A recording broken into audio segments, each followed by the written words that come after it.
Hello, everybody. Welcome back to the Salt Lake City Snowhawks expansion franchise here on Madden 25. Our Snowhawks here struggling as of late, entering on a 4-game losing streak as we're here at Lucas Oil Stadium taking on the 6-7 Indianapolis Colts. The Colts struggling themselves, entering on a 3-game losing streak as they're trying to keep pace there in the AFC South, as the Texans currently 2 games up on them with just 4 games left in this year 2 season. Our Snowhawks at 4-9. It was looking pretty good earlier in the year, but now losers in 7 of our last 8, I believe. And as I mentioned, a 4-game losing streak as we'll try and get into the win column here today. We're now at the opening kickoff as we are now underway here from Lucas Oil Stadium. The Snowhawks shut out last week against the Commanders, 17-0 in that loss. And hopefully here today we can at least get into the score column on the score sheet. Going here against Anthony Richardson, having a tremendous season for the Colts. And we'll look at the numbers here at over 3,000 yards, 30 touchdown passes, although the 16 interceptions may be a little bit high, but very high variant there at quarterback. But we are just going to watch the offense in this game, and then we'll go ahead to next week against the Jags, and we'll watch the defense there against Trevor Lawrence. Now 2nd and 2, they get 20 yards from Michael Pittman. First down already in Salt Lake territory, 8-yard rush there from Jonathan Taylor. And now on 2nd and 2, they get a 10-yard pass to Taylor.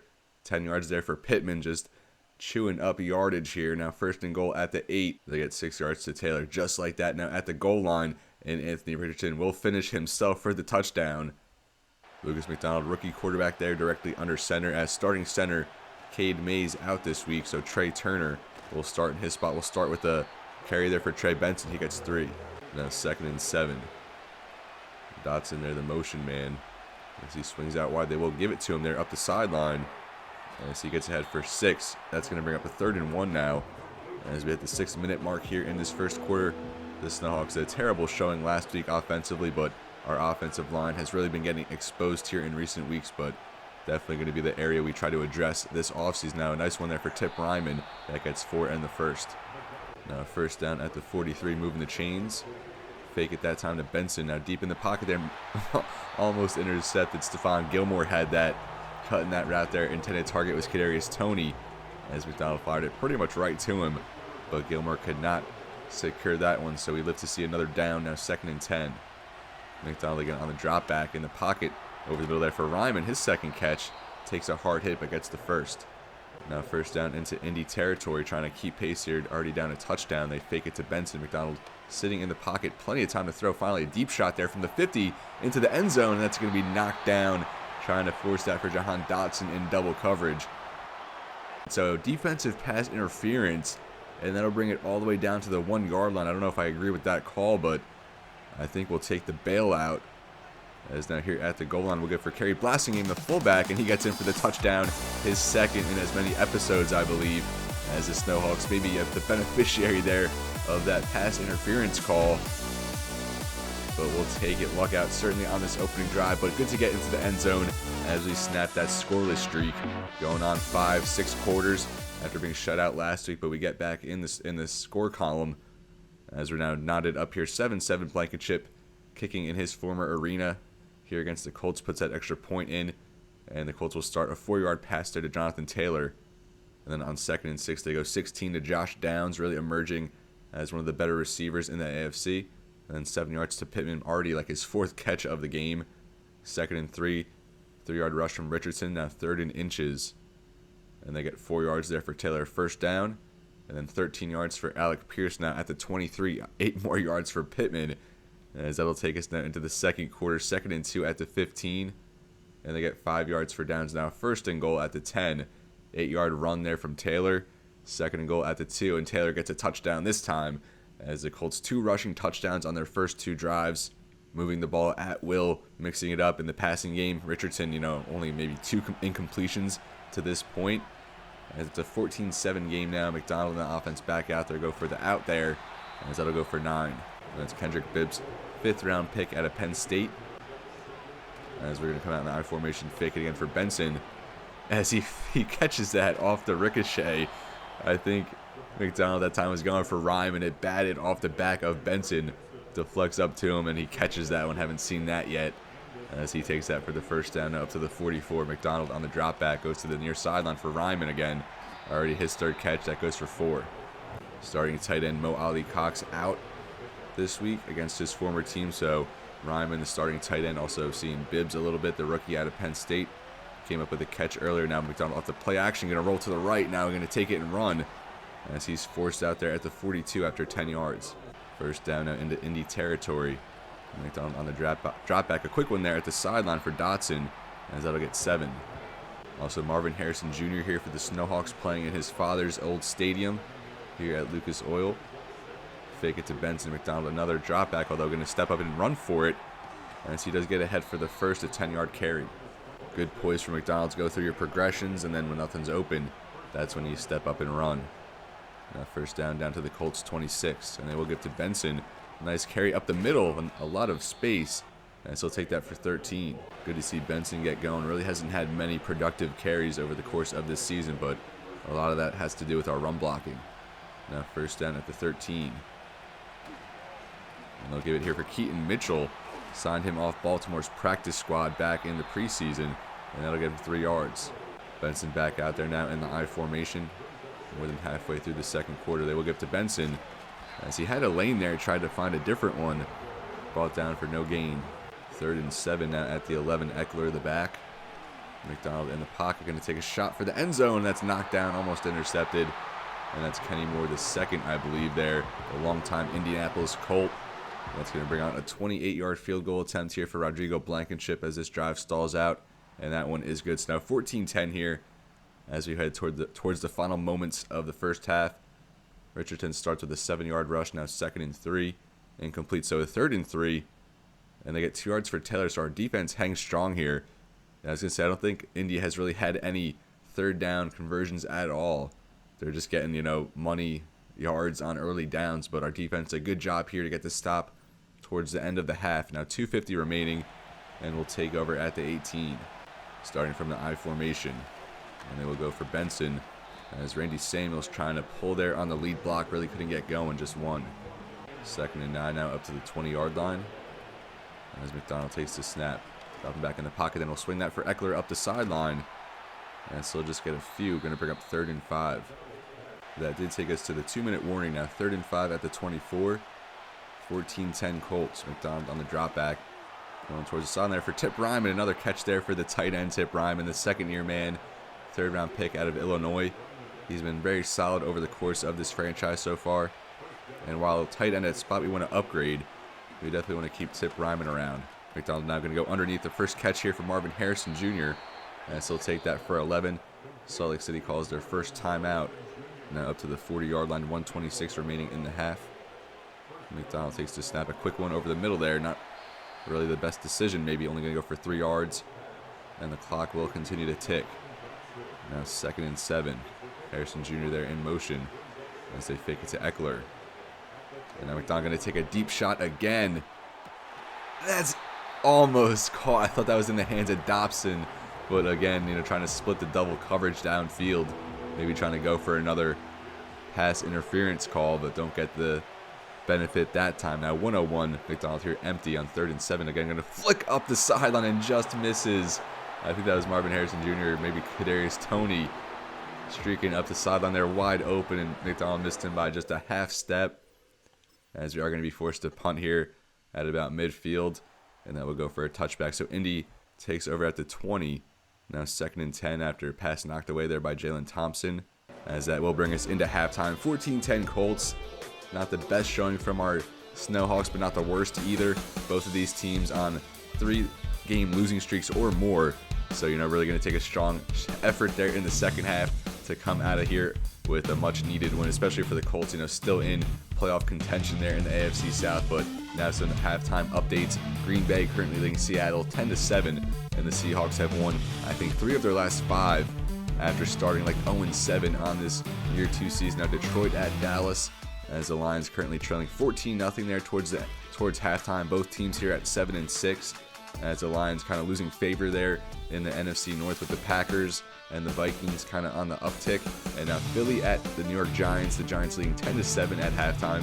Derek Carr, Cam Akers now for the Giants as they're 4-9. The Eagles at 9-4, but still trailing. But Still another half to play there in that game. But back to our matchup here as our Snowhawks found the end zone with a Kerry Blasingame touchdown. Got a field goal there from Rodrigo Blankenship playing against his former team, but we're going to have to be a little more complete there in the second half. Our defense finally able to get a stop there as we're now set here to start the second half. Hopefully we can get a nice productive drive down the field here, take the lead with a touchdown. Cavante Turpin here. I think that's actually Dak Kitchens, rookie out of Oklahoma, smacked there on the return as we'll take over at the 25. Lucas McDonald, a decent first half of play, you know, pretty much did what he needed to do to keep us in it, keep the chains moving, but missed that one shot up the sideline, which could have maybe went for a touchdown, or at least, you know, worked us into field goal range. But instead, we'll start here at the 25, trailing 14-10. As Harrison Jr., the man in motion, fake it to Benson, picks up a blitz, and then McDonald going to be swarmed there in the backfield off the play action for the first time. The Indianapolis Colts get home. That's Carly's, and I'm not sure who else got home. Probably a half sack there, as a couple guys were there for the sack. But our offensive line has held up quite well when you consider they got DeForest Buckner there, Grover Stewart, Kwity Paye, a first-round pick, and Martin Marion. And now they go with Tip Ryman, another one for him, as that goes for 6. Ryman has a bunch of catches in this game, but probably averaging just like 7 yards per catch, 8 yards per catch, something of that figure. Now, a third down here for Salt Lake City, trying to avoid the 3-and-out to start this half. McDonald going to try and move around, but nothing doing, just kind of works up into a sack, as that's Grover Stewart. Just talked about him moments ago as he gets home. So 2 sacks here for the Colts on their opening drive. They're on defense to start, and now already up 4 points. They will take back over a 72-yard punt there from Ariza. The Colts now taking over at the 9. 7-yard pass there for Pierce. 2nd and 3. They get 8 yards for a first down from Taylor. 9 yards there to Pittman. 2nd and 1. They get 3 yards for Taylor. Now a fresh set of down. 6 yards for Taylor. 2nd and 4. 1 yard for Richardson. So 3rd and 3 now. And they get 7 yards for Pittman. Almost like 10 catches for Pittman. And then 28 yards to Pierce. 3-yard rush from Richardson. Now 2nd and 7. Another 9-yard rush from Richardson. 1st and 10. Pass knocked away by Isaiah Simmons. Now 2nd and 10 at the 10. They get 8 yards there to Taylor. So now 3rd and 2 at the 2. See if we could hang strong here. And we didn't allow them to get into the end zone, but it wasn't, you know, end goal. It was 3rd and 1, and they got the forward progress, I guess. Now fresh set of downs at the 1. 1st and goal at the 1-yard line. And Richardson will pound it in that time. And now it's 21-10 here, with 2:16 remaining in this third quarter. Offense, you know, in dire need to get something going. Only 103 total yards on the day. McDonald takes the snap. It's a short one there for Tony, only 2 yards. We really got to figure it out on offense. These like quick, you know, 2 to 5 yard hits aren't really working for us at this point. Now, man, there motions out. I think that was Bibbs, the rookie tight end. We will give for Benson as he gets through traffic a little bit, just 3. Another quick 3rd down here faced by the offense. 3rd and 5 at the 35. McDonald will fake it for Benson. And again, going to be brought down. You know, it's so hard getting something going there off the fakes. So often you see the quarterback just wrapped up for a sack. As that was Grover Stewart, his 2nd. Now Matt Ariza, another tremendous punt, 61 yards down to the 4. But with the way Indy's been moving the ball, you know, they're going to go 96 yards and just find the end zone. Already 13 yards there from Taylor. Gets a first down up to the 18. 10 yards for Josh Downs. 6 yards for Richardson on the ground. And now 3rd and 4 after an incompletion. And they follow that up with 14 yards to Josh Downs. Now 2 yards for Taylor. 2nd and 8 at the 50. A 6-yard rush from Downs. Now 3rd and 1. And they get 5 yards from Taylor. Again, you know, just moving the ball tremendously well. But we finally get a sack. We finally get something there on defense. Xavier Thomas gets home, backing him up to the 45. 2nd and 17. And they get 10 yards there for Josh Oliver, who they traded for in the preseason from Minnesota at tight end. Get a little upgrade there. And then sacked again on 3rd and 7. Darius Robinson, I think now his 7th of the year, leads our team. So this will be a 56-yard field goal attempt. But they go for the punt instead, knowing that our offense, you know, really hasn't gotten anything going. A 2-possession game here. We need a touchdown, a 2-point conversion, and a field goal with 5:57 left on the clock here. McDonald, a quick one, finds Marvin Harrison Jr., just his 2nd catch of the day. That gets 7. Just 114 yards of total offense here for Salt Lake City. Indy almost tripling our total amount. And now McDonald again has an open man, and he finds him. That's Austin Eckler coming out of the backfield, that time down to the 36-yard line. And now less than 5 minutes left here in regulation. McDonald takes the snap. Fires there towards the end or sideline, and again, just out of the reach of his receivers. Those are the throws, as he goes along past his rookie season, you would think he kind of makes more routinely. But as a rookie, still a lot of growing pains to be expected. But he's played very well in his rookie season, and that one, that's off a man at the line. See that so much here in these Madden slow sims, just the quarterback throwing it at an offensive lineman and then just falls incomplete. And now McDonald going to change his progression, and he's going to be intercepted as that was just there out of the reach of Tip Ryman. Now Kenny Moore II will take that back for the house call. And if this game wasn't over already, it certainly is now, as Kenny Moore II has been super active for the Colts defense today, the longtime Indianapolis Colt. And he's going to put the icing on the cake here in this one. McDonald, a sudden change of reads there, going off his primary there to the near sideline to Tip Ryman, but maybe Ryman was not expecting that. It was so prompt, and then Kenny Moore able to take advantage of the throw a little offline there away from Tip Ryman, but still I think only the 5th or 6th interception of the year for Lucas McDonald. Now 28-10, 4:21 remaining, and we'll give it another go here. And now a 3-possession deficit, not much time to work with. Only 123 yards of total offense, so our offense has just not been good in the past few episodes. I feel like we've been regressing as we go incomplete there to Kohante Turpin. I feel like we had moments even last year, earlier in this season, but the past couple episodes, it has been very bad. Our offensive line, very exposed. I think we have to upgrade our skill position guys a little bit, even though we have Marvin Harrison Jr. Really could stand and maybe get him a sidekick at wide receiver. As solid as Dotson and Tony are, maybe you want to get a little bit of an upgrade in that spot. And now McDonald again going to run for it here. Sat in the pocket now, 3rd and 5, past the 50 now. McDonald, a lot of room to go. He's still going now past the 20. And he'll be wrapped up there at the 17-yard line. I'm not sure how much. I think that was like 47 yards maybe. And now a quick drop back here as he steps up, gets that off for Eckler. And that will go down to the 10 for 7. Another quick one here, McDonald. Probably the longest rush so far of his rookie season, as now he'll roll out and try to run for the touchdown. And he'll be taken down there at the 1-yard line. Nice drive here. Just let McDonald run it every play. I think that's really the recipe for success on offense at this point. We'll fake it to Eckler. And again, McDonald going to try and roll and get the corner there to the end zone. And he'll find it as he dives in, beats the defender there to the corner. As Alex Wright chasing him as McDonald finds the end zone. Our second of the day here, but maybe a little too late. Too little too late here for McDonald. A nice surge here, a nice resurgence here down the stretch, but still that pick six, really kind of did us in as we just go for the extra point. Now 28-17 with 2:02 remaining. Indianapolis with it as they recover the onside kick. 6 yards for Taylor, 9 yards for Taylor. So with that first down, game is pretty much over here as Taylor's still toting the rock a little bit. And Anthony Richardson kneels it.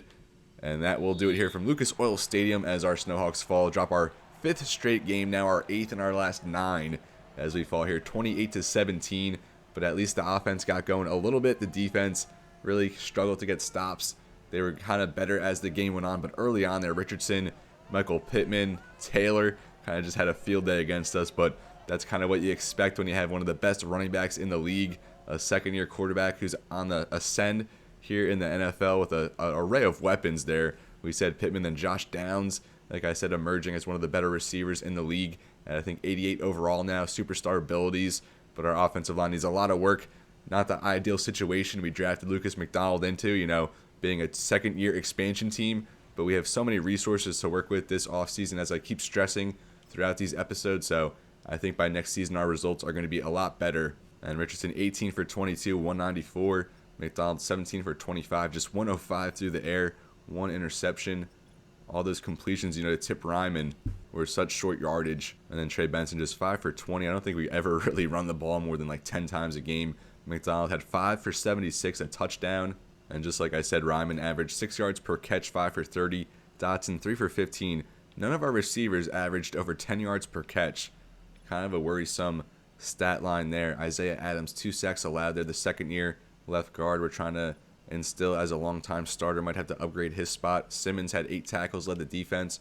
No tackles for loss. Robinson and Thomas, 2 second-year players, each had a sack. And Blankenship made his only field goal attempt here in this game. And now we have a few upgrades to get to, including second-year running back here Trey Benson, rookie Caleb Patton, rookie Dak Kitchens, veteran linebacker Jabril Cox. But of course we'll start here at the top here with Trey Benson, even though we really don't use him. I'm definitely going to look into changing up the playbook for next season. I do like some of our play design, some of our formations, but overall, just really not the best offensive identity, as we scarcely incorporate the running game, and I think that's kind of integral in being a successful offense at the NFL level, especially for a younger expansion team. So we see here some regression from Benson with that -3 for morale. Break tackle down -3 along there with carrying, juke, and spin down -2. Up to 80 overall. We're really hoping for a big upgrade here in his sophomore campaign, but really just haven't gotten it. So I think we'll just keep going, into elusive back.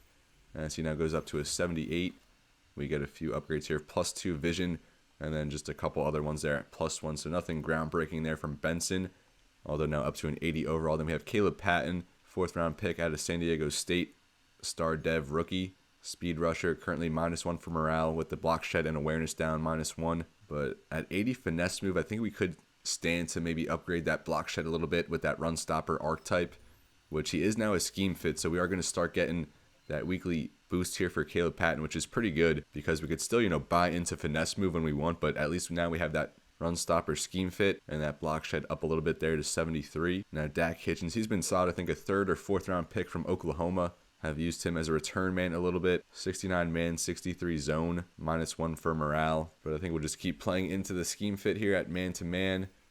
Hopefully the zone goes up a little bit here as well, though.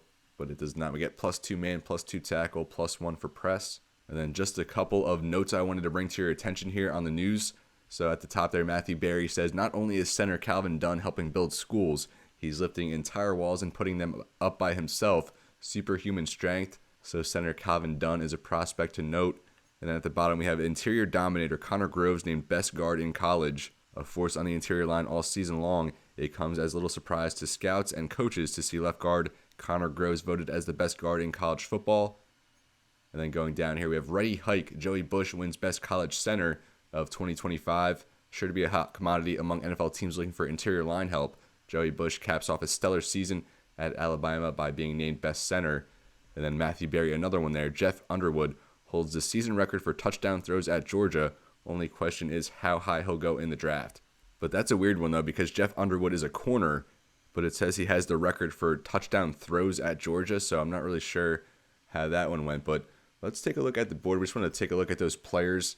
I actually had a couple centers. As we see here, Byron Snow still the top guy on the board. Quarterback out of LSU. The top 3 guys, quarterbacks, Aaron McClure from Michigan State, David Witt of Penn State. And last episode, I think we set our super focused scouting, and one of the guys we went with was Chris Whitworth here, the top corner in the draft. So we now have him 75% scouted, B-man, A zone. So very good coverage ratings already, but D press, you want that to be a little bit better.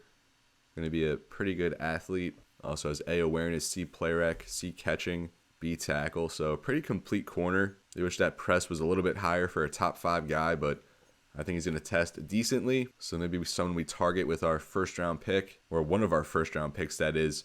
And then we want to go for a tackle here. Mitch Floyd, we have 85% scouted. It's really going to come down to he or Barner, I think. Floyd has A awareness, A impact, A run block, and then C pass block out of Michigan, agile tendency. And then Barner here does have that top 5 projection. Tackle out of Georgia. I think he had a draft story on him as well. A awareness, A run block, D pass block though. So Floyd does have the better traits, but Barner with elite to great speed, agility, acceleration, and then great to good change of direction jumping. He's going to test very well.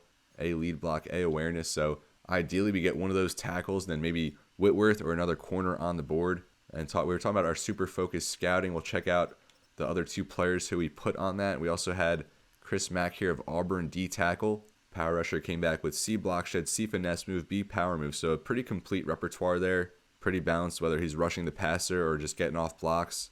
With that C tackle, 6'2", 298, just 21 years old. Elite to great jumping, great to good agility, acceleration, and good to solid for speed and strength. Also A play rec, A impact block, and B awareness. So Chris Mack looks like a pretty solid late day 2 guy. If he slips that far, then we had middle linebacker Jerry Sexton, 70% scouted of UW 6'3", 226 field general with the block shed at B to C.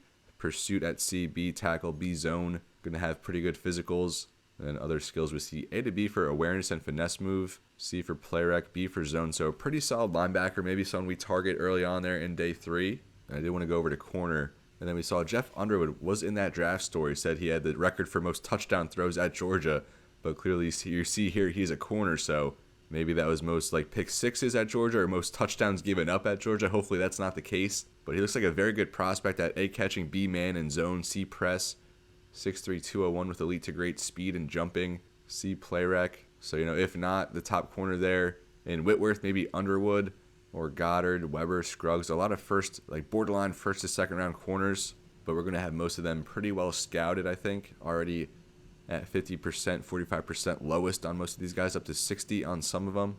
Let's go over to center, check out those two guys that they're just talking about. So Joey Bush here of Alabama did win center of the year there in college. Power guy, 6'5", 319, just B pass block unlocked at this point. And they were also talking about Dunn here, Calvin Dunn of Pittsburgh. They were saying he was helping build houses.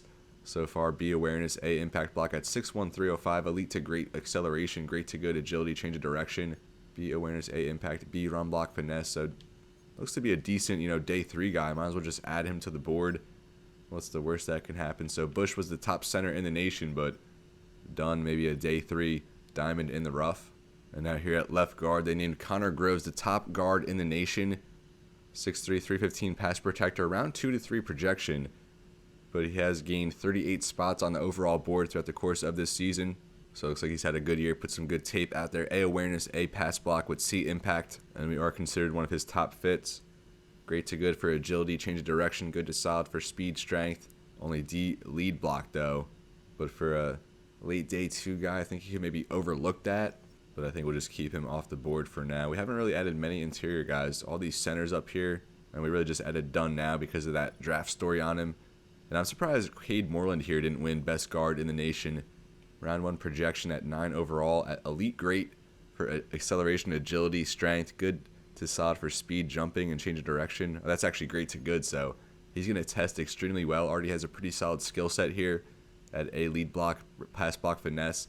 Then C for pass block, power, run block, power. Even though he's an agile guy at just 21 years old. So Cade Moreland looks like he's going to be a stud interior lineman. Not necessarily a need for us, but he might just be too good to pass up depending on how the board falls. So at this point, I think we're projected to have maybe the 6th pick or so. I guess we could check out the standings, get a little update here.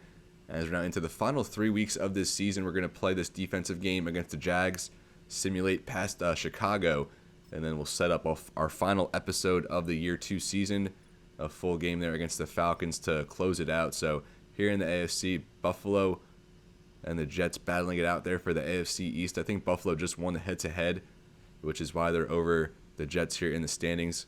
The Chargers at 11-3, leading the AFC West. Ravens leading the North at 10-4.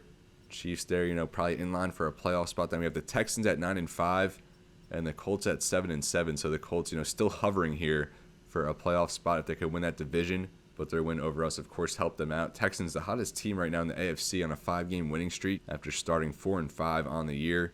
And now going to the bottom 3 teams here at 4-10, Browns, Jags, Raiders. So we're going to be playing the Jags right here. Both of these teams going to be 4-10, which is certainly going to have some big NFL draft implications of where we're going to fall, what pick we're going to fall out. Now we'll go over to the NFC. Eagles leading at 10-4. Our in-division team here, the 49ers at 8-5. Vikings at 8-6, leading the North. As the Cowboys, the top wild card team here. The Packers also a wild card spot. And the NFC South, will actually just sort it by NFC South. Look at this, all these teams 7-7. So the Falcons, might be playing for a division title against us there in that final week. As we're going to try and play spoiler, we have the Buccaneers' first-round pick this season. They started 5-0, cruising in the NFC. Looked like they're going to have an easy division title, but have now since gone 2-7 to our delight. Hopefully, the worse they do, the better draft pick we get, of course. But let's go to the bottom now in the NFC, see who's kind of matched up there with us. So the Giants, Bears, Snowhawks, and the Seahawks as well at 3-11. So Seattle still in line for that first overall pick, but 3 teams at 4-10 are Snowhawks, the Bears, the Giants, and then back in the AFC, I think it was the Jags, and then the Browns and Raiders. So 6 teams right now kind of vying for draft position there in the top 10 of this upcoming NFL draft, and I'm very interested to see where we fall. But before we get there, there is still work to be done. As you see the numbers there for Lucas McDonald, 11 touchdown passes, 6 interceptions, just under 3,000 passing yards in his rookie season. The Jaguars and Snowhawks here enter at 4-10 each, as our Snowhawks now riding, I believe, a 7-game losing streak, as we're desperate for some positivity, some wins here down the stretch, as we need to win our final 3 games if we want to hit our season win goal of 7 wins. Probably out of the question at this point, as is the playoffs. Playoffs are long gone in the rearview mirror for both of these franchises. But the Jags, they just committed a 6-year insane contract to Trevor Lawrence. I don't even know the exact figure, but he's set to make like $80 million in the 5th and 6th year of that contract. So there are rumblings out of Jacksonville they're ready to move on from him, but it certainly does not seem that way, as they have committed their future to Trevor Lawrence. And we'll see here how he fares against our Lucas McDonald here of the Snowhawks, as we're now underway from Snowhawk Stadium here in week 16, I believe now at this point. Snowhawks and Jags each at 4-10, draft position on the line, but still, you're still playing for pride at this point, even though a playoff spot is long, like I said, in the rearview mirror. Of course, you still want to win football games. You're never going to fold, for a better draft spot, although that would be nice for us. Trevor Lawrence, just over 3,000 yards, 19 touchdowns, 14 interceptions. Not the best year from him, but last season he was very good, probably the best season he's had so far during his career. As the Jags still in turmoil down there in Jacksonville, trying to right the ship. First drop back here for Lawrence, going to try and scramble. He's going to be brought down for a sack, and that's Xavier Thomas. He had a sack last week in that loss, but now gets back to the quarterback here on the first play from scrimmage, and that'll back him up now. 2nd and 18. Lawrence going to give for ETN this time. Nice cut there off the exchange, but going to be wrapped up, nothing doing. Rookie corner Dak Kitchens there on that stop. Now quickly a 3rd and 18 for Jacksonville, deep in their own territory, just to set up a bubble here. And Christian Kirk does have some room up the sideline, and he is going to get ahead for the first down. What a play call that was from the Jags. And Christian Kirk just barely ekes out that first, and they have some fresh life now at the 42. Lawrence takes the snap again, fakes it to ETN, and going to be wrapped up there on the edge by Matthew Torrance. Just 1 yard there for Lawrence on the keep. Now 2nd and 9. Christian Kirk there, the motion man. Fake it to him, give it to ETN, as he gets a decent gain up for 5. 3rd and 4 now, just short of midfield. Lawrence to the sideline, has a man open. I think that's Brenton Strange, and he does get ahead for the first down. Just barely moving the chains there, making that catch at the sideline. And another first down here for the Jags, now into Salt Lake City territory. Lawrence now directly under center. We'll give back for ETN.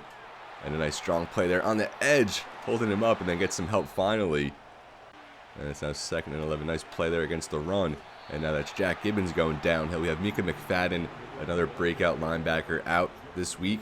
Has missed the past few games, with Jack Gibbons stepping up.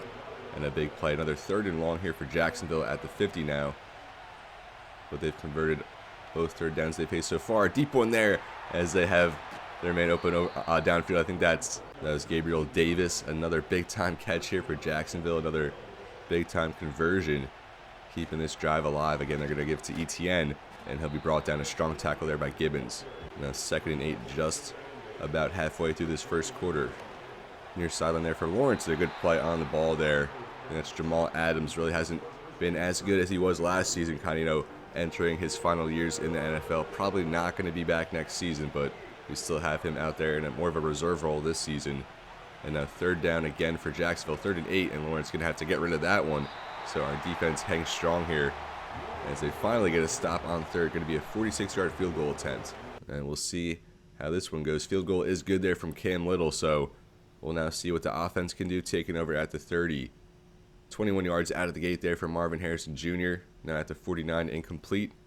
2nd down, and it says a penalty there against the defense, but the Jags have the ball, so what happened there? So Lucas McDonald was intercepted, but there's a flag on Jacksonville, so maybe the flag came after the interception once, Jacksonville already claimed possession. But either way, a very bad break for our offense, turning it over on the opening drive, especially, after a nice hit there to Marvin Harrison Jr. And just like that, Jacksonville right back out there, leading 3-0. Lawrence here on the drop back, and he'll go to the sideline there. Another strong tackle from Jamal Adams, making a 3rd and 5, because we did sim one play on this drive, not knowing that Jacksonville had the ball. Lawrence here going to try and step up and run for it. He will get the first down and then some, and he will get the end zone as well. Going for it all and getting it all. Trevor Lawrence into the end zone. A little obscure celebration there after the touchdown as the Jacksonville Jaguars capitalize off the turnover as they're now up 10-0 early. Another third down there. Our Snowhawks just cannot get off the field. And the Jacksonville Jaguars, I want to say now like 4 for 5 or something like that on third down here to start in the first quarter alone. Now on for the extra point, as that is up and good now, 10-0. We'll try it again here on offense. Hopefully we can take care of the football. 3 yards there for Trey Benson. 3-yard rush for McDonald. Now 3rd and 4, and we get 11 yards there for Harrison. 10 yards for Tip Ryman. Now 2nd and 1, as we get 2 yards for Benson now at the 32, a fresh set. 6 yards for Jahan Dotson. 2nd and 4, 23 yards for Tip Ryman, his second catch of the day, as it's now 1st and goal at the 4.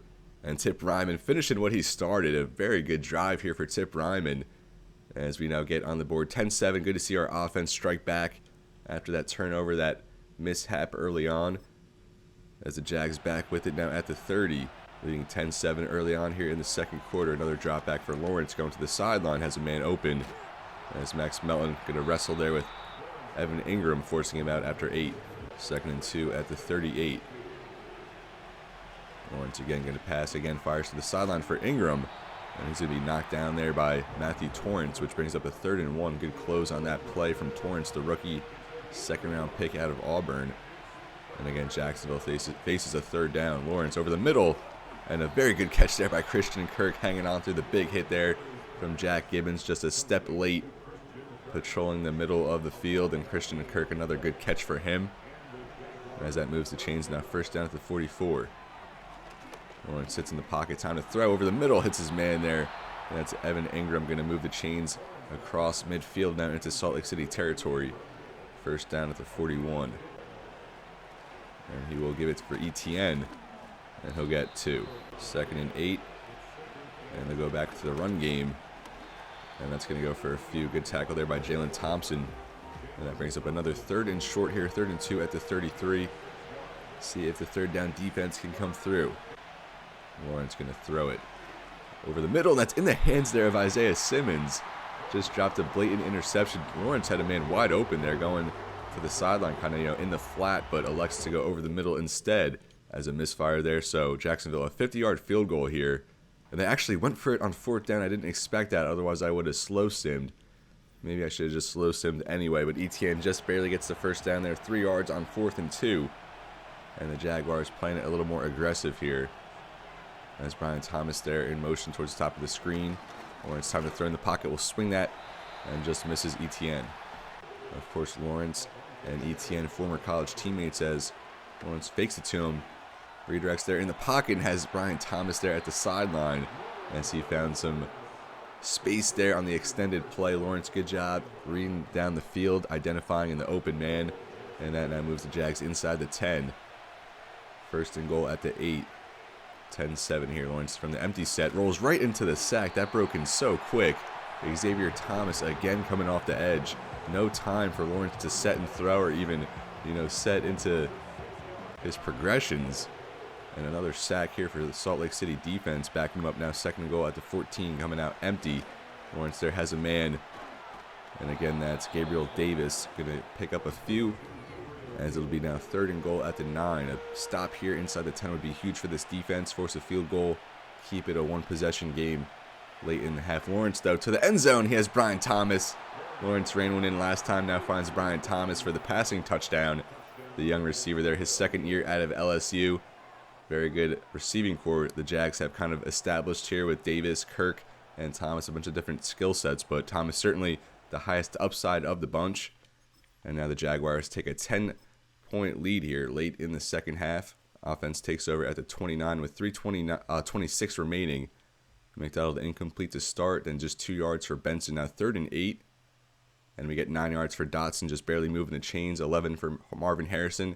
I think his 3rd or 4th catch of this half. 6 yards for Benson, now 2nd and 4 at the 42. And we get 7 yards for Tip Ryman. Another Tip Ryman catch, and he gets another one there for 5. Maybe like 6 catches already for Ryman. He might be up for a breakout status here as McDonald hits Tony for 8. Now 1st and 10 at the 23. And we got a 23-yard touchdown pass to Kadarius Toney as this offense is coming alive here. I mean, it might take the competition, this level of competition against the Jaguars, for our offense to get something going, but I'll take it. It's good to see at least, some encouragement here, as it's only a 3-point game now. 53 seconds remaining, still 3 timeouts for Jacksonville. As a quick one there for Lawrence underneath for Ingram. A good tackle from Torrance, as the Jags just do let the time run. I'm not quite sure about that method. I thought they would play it aggressive here, but we've seen so many peculiar strategies here at the end of halves. The clock management, the AI just does not do a good job of, managing these situations. There's now a delay of games that'll back them up 5. Now just 9 seconds left in the half. They go for ETN, and he'll be swallowed up there, and that looks like it will take us into the half. Surprised the Jags didn't, put their foot on the gas here towards the end of the half, as it's going to be 17-14 McDonald. 2 passing touchdowns, if I recall correctly. I think once to Tip Ryman, who's having himself a day, and then of course he does have that touchdown at the end of the half to Kadarius Toney, which drew it closer. Now 17-14. Our Snowhawks trying to snap a 7-game losing streak and get win number 5 here in this year 2 season. We at least want to get progression. So last year we had 4 wins. This year we got to at least increase that total. So 1 win here in the final 3 is going to have to do, if not all 3. So here we have the Rams hosting the New Orleans Saints, as the Rams up 10-3, starting rookie quarterback Will Evans there. Mac Jones was signed over the offseason to succeed Matt Stafford, who retired. And now we have Indy at Tennessee. The Colts desperately need wins here in the final weeks if they want to secure a playoff spot, and they're doing just that against Kyler Murray and the Titans. 24-7, they're heading to the half. Now Dallas at New York, as the Giants a bad season at 4-10. Derek Carr now the quarterback there. Dallas up 9-0 as they're trying to secure a wild card spot. Looks like Philly is going to take the division again there in the NFC East. But back to our game, 17-14, a very close one here from Salt Lake City. Hopefully our offense can put together a more complete effort like we did there in the first half. It was really just that interception early on from McDonald that kind of hampered our efforts, but otherwise we've been playing very good. But hopefully the defense, at some point can get a stop as well, because Lawrence in the passing game has had a very good day so far against us, especially there, extending those drives on 3rd down. So 3rd down defense is really going to be the key for us. As I'm gaining more confidence in the offense, they're going to start 1 yard there for Benson. Now 2nd and 9, 13 yards for Marvin Harrison Jr. up to the 46. And again, just the 1 yard Benson special, now incomplete. So 3rd and 9 at the 47. They get 13 yards for Dotson. Again, a 3rd down catch there for Jahan Dotson. And then 12 yards for Toney down to the 28. And then Devon Hamilton, I think the first sack of the day for Jacksonville, backs us up to the 37. Now 2nd and 19, and we get 8 yards for Benson, his biggest rush so far. So make it 3rd and 11. And we get 12 yards for Tip Ryman, moving the chains now into the red zone. 3 yards for Benson, 2nd and 7. 8 yards for Eckler, make it 1st and goal now at the 7. And we get the 7-yard rush touchdown there from Austin Eckler. I think his first touchdown of the season. Signed into a 1-year contract to come in, be the 3rd down receiving back. That veteran presence, probably not going to be back next year, but he has provided good efforts out there for our Snowhawks, as we're now up 21-17. Less than 5 minutes left here in the 3rd. Very good opening drive as Lawrence going back the other way has Ingram, and he'll be tackled there by Torrance. Torrance has been matched up there on the veteran tight end Evan Ingram, one of the better tight ends in the NFL, and Torrance, the rookie, has done quite the job. As Lawrence going to go play action, moving around there as he's going to go deep down the field, a deep shot, as that's going to be incomplete. Torrance and Max Melton down there in coverage against Brian Thomas, but it looks like they are going to call pass interference.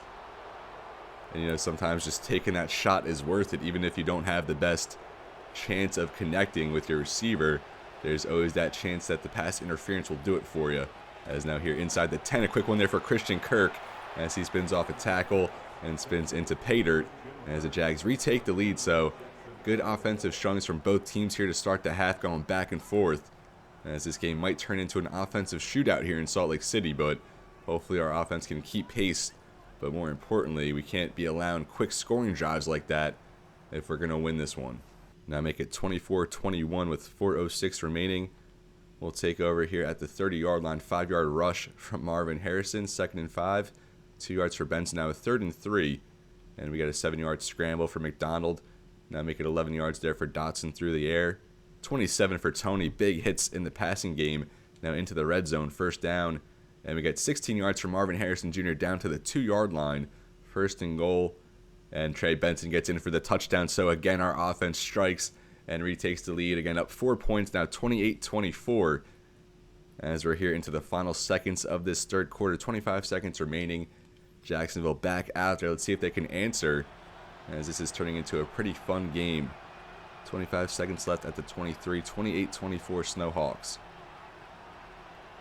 Lawrence. That's almost intercepted. I think that was Simmons again, breaking on the ball. A tight one there to Gabe Davis goes incomplete. Simmons has had an active day there on defense, more of an expanded role this week with the absence of Mika McFadden. As it's now second down, 21 seconds left here in the third. Lawrence again sits in the pocket, and that one at the feet of his intended receiver. So 2 incompletions now make it a quick 3rd and 10.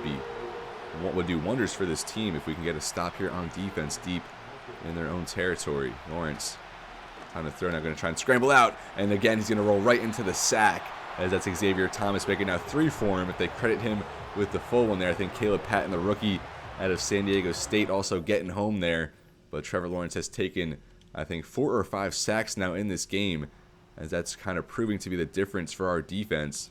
We haven't forced any turnovers, but we're getting home when we need to.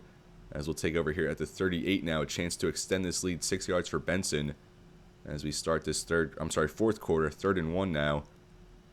And we get 5 yards for Benson, 3 straight runs for him.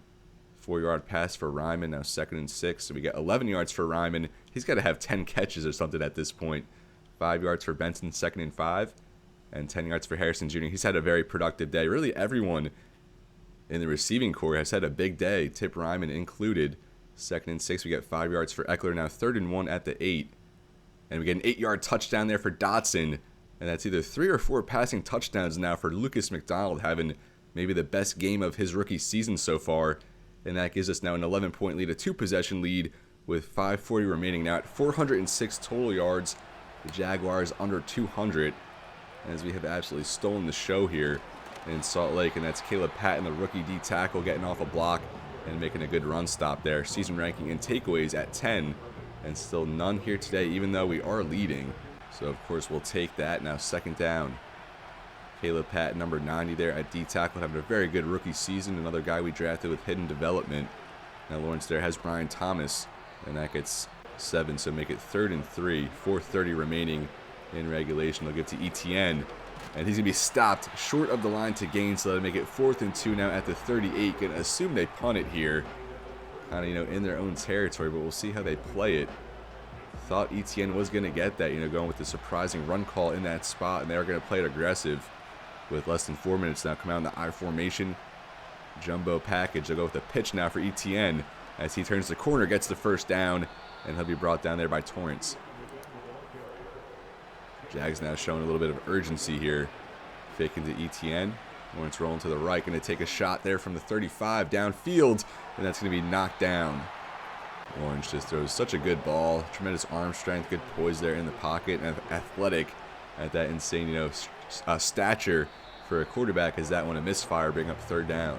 The 3rd down defense has come around, which has been a big difference in this game. Also, Ben Amaro, rookie DN there, number 71. At right end, see if he can make anything happen. He doesn't, but Dak Kitchens there gets some pressure, as Trevor Lawrence just going to have to throw that one away. So another 4th down conversion here faced by Jacksonville. 4th and 10 now at the 43. Lawrence backtracking in the pocket, going to take another shot here on 4th. Man, coverage downfield, that's going to be caught by Gabriel Davis. What a pitch and catch there on 4th down, going for it. Gabriel Davis beats his man downfield, as Lawrence a fake there for the end zone. And I think that was off the hand of Brian Thomas. That huge conversion keeps Jacksonville alive in this game. 2nd and goal, 2:50 left. Instant pressure there as they were trying to set up a screen, and Caleb Patton, we're talking about him, and he gets home for the sack, maybe his 2nd or 3rd down on his rookie year. As they're backtrack now to the 15, over the middle there for Ingram, as he will make the catch at the 1, knocked down by Max Melton, as that will bring us to the 2-minute warning. And I'm shocked to see here, 4th and goal at the 1. They're going to bring out the field goal unit. I get it makes it a 1-possession game, but you're on the doorstep. This may be the best chance you're going to get at getting a touchdown. So, again, another peculiar call there by Jacksonville. And they didn't even do an onside kick, so not really sure what they're doing. Maybe they're trying to lose on purpose, for the draft position. as Eckler -2 to start. And then we get a penalty, so now it's 2nd and 17. 5 yards for Benson. A quick 3rd down here, 3rd and 12. As we're short, we get 8 yards, so Jacksonville does burn their final timeout. We're going to have to punt here. And that will go down to the 33. 107 now left for the Jags. No timeouts, but they still have a chance. A 1-possession game here, down 8. Starting at the 33. 67 seconds left in this Week 16 matchup between these 4 and 10 teams. There to the sideline. Engram, a lot of space to room, or a lot of room to run, rather. A lot of space to run, and not a lot of space to room. Now down to the 44. Lawrence in the pocket. Another quick hit there over the middle, as that's just out of the reach of Christian Kirk. Now 43 seconds, 2nd down. Lawrence in pocket. Over the middle, has a man open. That's Evan Ingram. Jalen Thompson was kind of, draped to his hip pocket, but still Ingram makes a strong catch. Now less than 20 seconds to the 26. Lawrence is going to get rid of that one. Nothing open. Now 15 seconds remaining. 8-point ball game. A sack pretty much ends the game, you would think. Lawrence going to fire that again out. Nothing doing. Kind of, wise there from Lawrence. If nothing's open, just take the loss, save some time. Although at this point, just 11 seconds now. Maybe time for 2 shots. Lawrence sits in the pocket. This time Rush was about to get home, and again he is going to have to get rid of it. So it all comes down to another 4th down here. 4th and 10 at the 26. I think Jacksonville said 2 or 3 4th down conversions already in this game for him. See, and if you go for the touchdown before, you could kick the field goal. Now as he goes for the end zone, not sure who that was at the intended target, but Dak Kitchens, the rookie corner, able to get the hand on it, as Lucas McDonald will come out here in the victory formation as our Salt Lake City Snowhawks win here. Win number 5. We snap a 7-game losing streak. What a tough stretch it has been, but how sweet it is here today. The sweet feeling of victory, something that has, forgotten us for so long, but we're back in the win column. Although, this looking at the draft, it does, slide us down here, as we're going to probably be evenly matched with the Jags at season end. And with this head-to-head win over them, that kind of falls us down the tiebreaker. But we're not thinking about that. We're thinking about victories here in this franchise. And now our season win goal of 7 wins is still alive. If we can simulate this game against the Bears and win that one, and then we'll have Atlanta in the next episode, our last regular season game of this year 2 season. But a very fun one here from Salt Lake City. It was good to see the offense get going again. We've had some boring games here, to say the least, as of late, but this one's certainly exciting. Even though we were watching the defense, it was good to see the offense get going. I think we have a lot more success on offense when we just, quick sim it rather than doing the slow sim. I feel like we just fare better that way. I don't know if it's because of the gameplay, the sliders, or what, but we'll take a look at stats. McDonald, 24 for 28 after that early interception, like his 3rd pass attempt. I thought it was going to be a long day, but after that, he went 23 for 25, 283 passing, 85% completion, 3-1 touchdown to interception. Lawrence had a solid day, 19 for 34, 248, 2 touchdowns for him. And then just going over to the Snowhawks, Benson, 17 for 66, 1 touchdown. And that's really not bad at all. We would like that stat line every week, rather than 5 for 20, 7 for 34. That's usually what we get. McDonald, 18 yards, 10 yards, and a touchdown for Eckler. Receiving Tip Ryman had 8 for 76 and a touchdown, 6 for 82 for Harrison Jr., 5 for 47, a touchdown for Dotson, 4 for 70 from Tony, a touchdown. Blocking, only 1 sack allowed. That came from Kerry Blasingame at fullback. Jack Gibbons and Dak Kitchens, the rookie out of Oklahoma, both with 8 tackles, led the way. 3 tackles for loss for Caleb Patton with 1.5 sacks. And then Xavier Thomas, 3 tackles for loss, 2.5 sacks for him. No interceptions, passes defended.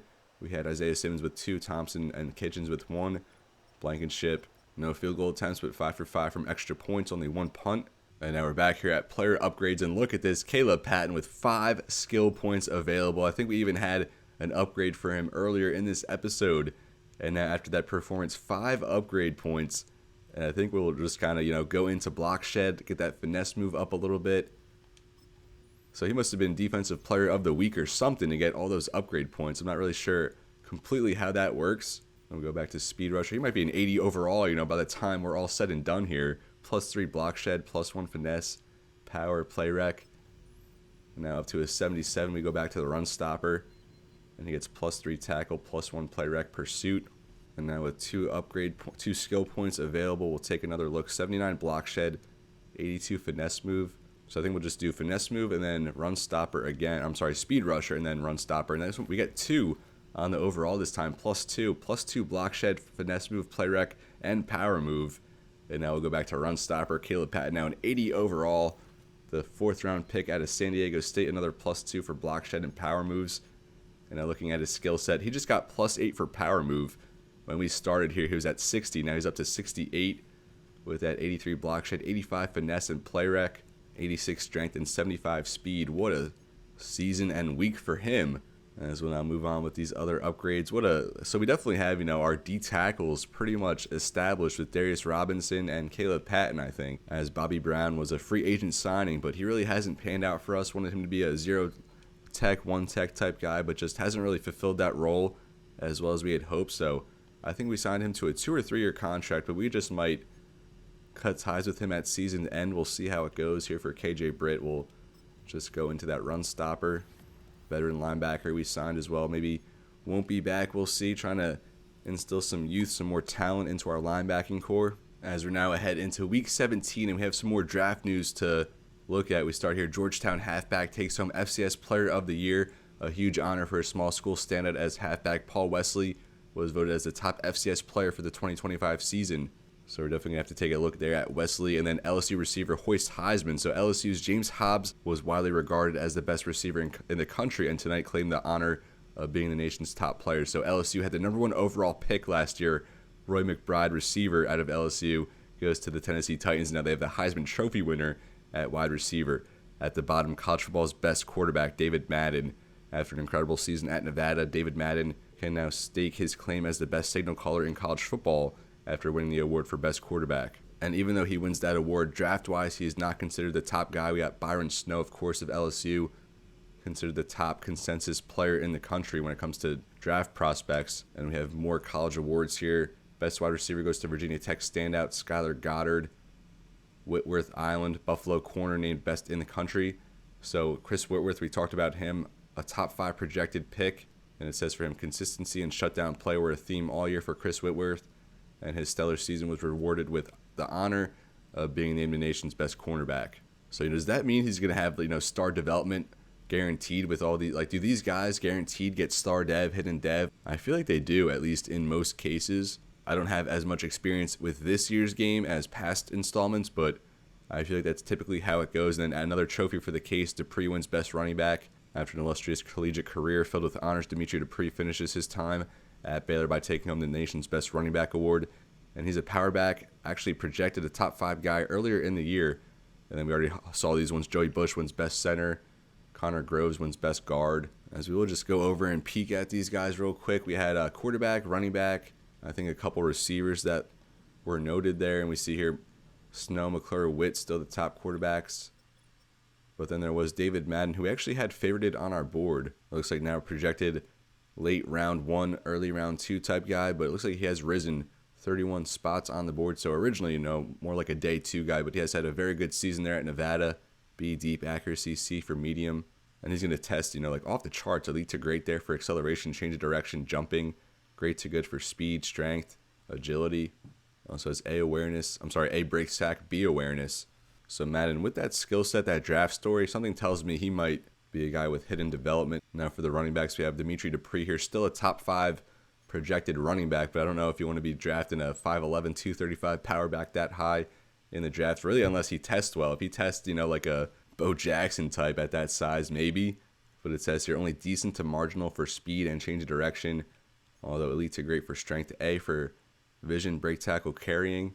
C for spin move, but we're not really in the market for a running back at that spot in the draft, certainly very early. But we had another running back that we wanted to look at, the small school guy.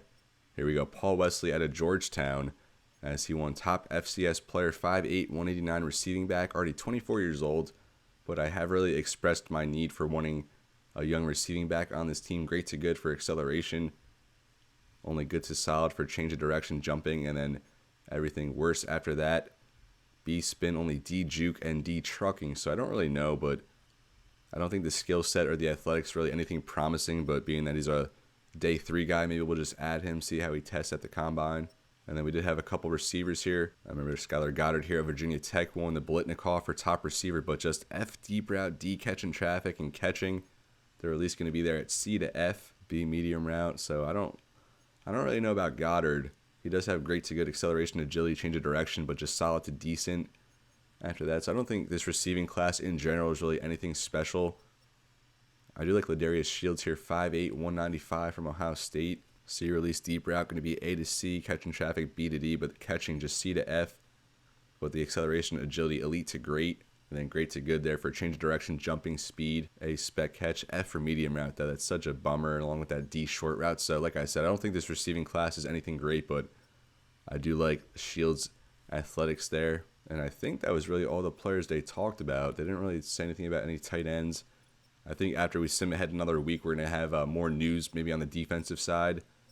I don't think they really mentioned any defensive awards besides the corner, Chris Whitworth, who we already kind of looked at in this episode. As we have him 75% scouted, projected top 5 in the class. So we will simulate now through this Chicago week.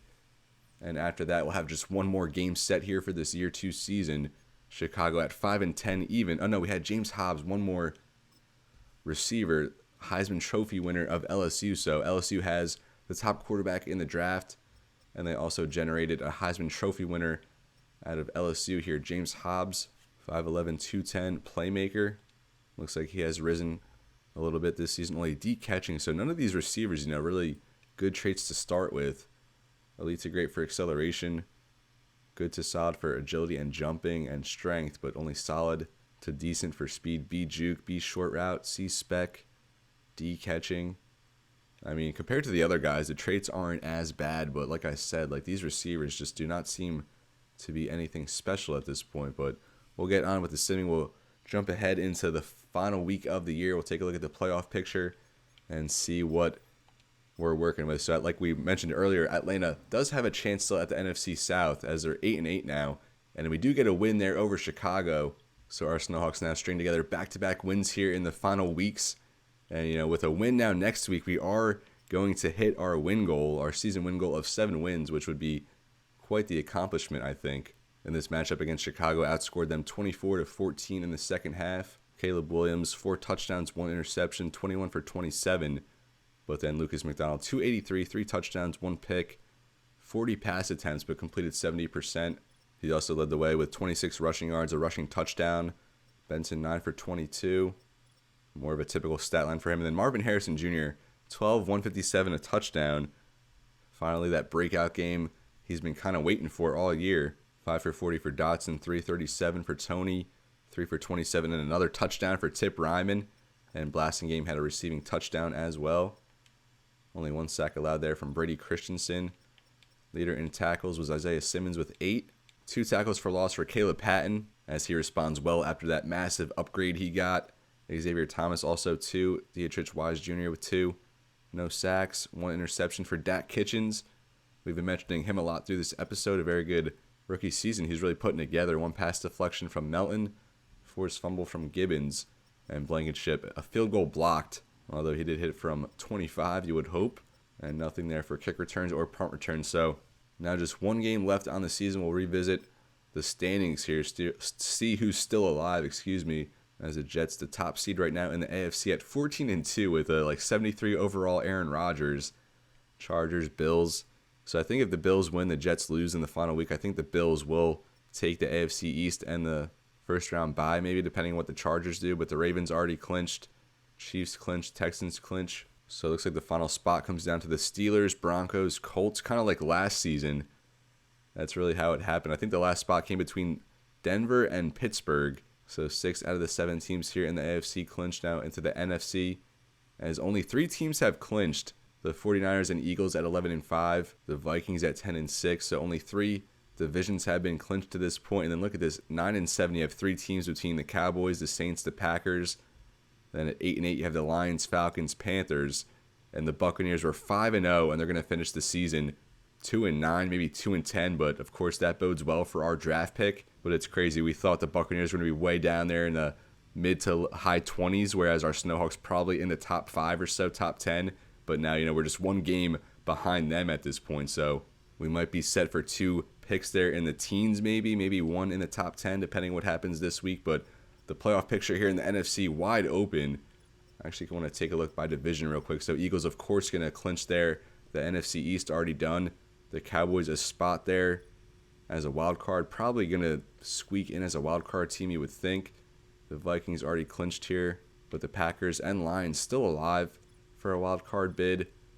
And who knows what's going to happen here in the NFC South. We play the Falcons, so of course they have to beat us if they want to make the playoffs. But I'm not sure who would own the tiebreaker there with the Saints. But obviously the Saints, they win and they're in.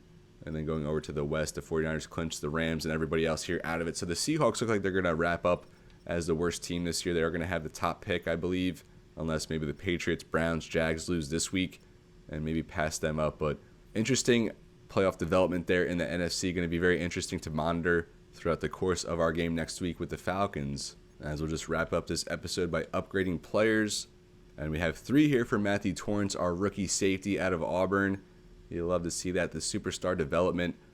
Although, negative morale is costing him some abilities at this point. -3 there for zone awareness and man coverage, and -2 for tackle, pursuit, play rec.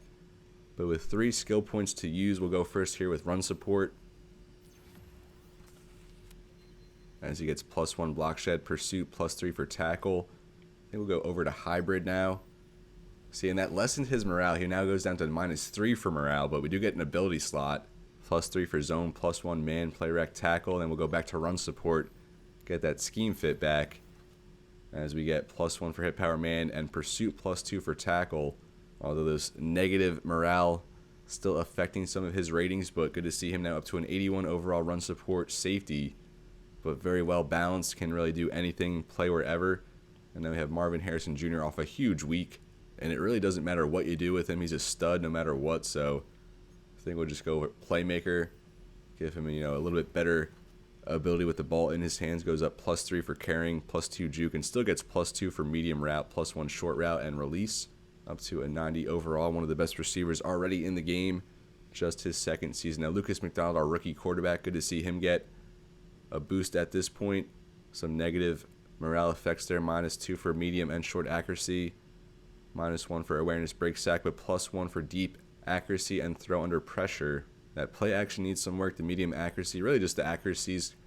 Want to bring that around a little bit. We'll go to field general here. As we will get +2 for throw accuracy medium, +1 for deep, +1 play action and throw on the run. Not the best boost there. Kind of was hoping for a little bit more, but hopefully he wins Rookie of the Year, and in turn that will give us more skill points to use. And Max Melton, he's just normal dev, second-year corner out of Rutgers, but he's been very good this year, and his second season was good as a rookie as well. I think 4 interceptions on the year for him, maybe in line for a Pro Bowl spot. That might be stretching it a little too far. Does get +3 there for press. Man now at 80, zone at 77. So some good upgrades here from some of our foundational pieces. We are starting to kind of get some guys to build off of. As Tylan Wallace there, just a reserve receiver. As he goes up to a 73. But this is where I'm going to leave you, folks. We're going to leave it at that. Next episode, like I said, we'll finish it off here in year 2 with a home matchup against the Atlanta Falcons, who are still in playoff play, trying to win the division there in the NFC South. But we do come off back-to-back wins now at 6-10, and we are playing for our season win goal in the next episode. So we have the Falcons playing for their playoff lives here. But we also have the Snowhawks playing for a 3-game winning streak to end the season, and our season win goal of 7 wins on the line as well. But as always, everybody, it's been real, and be well. Thank you so much for watching, and I'll see you next time.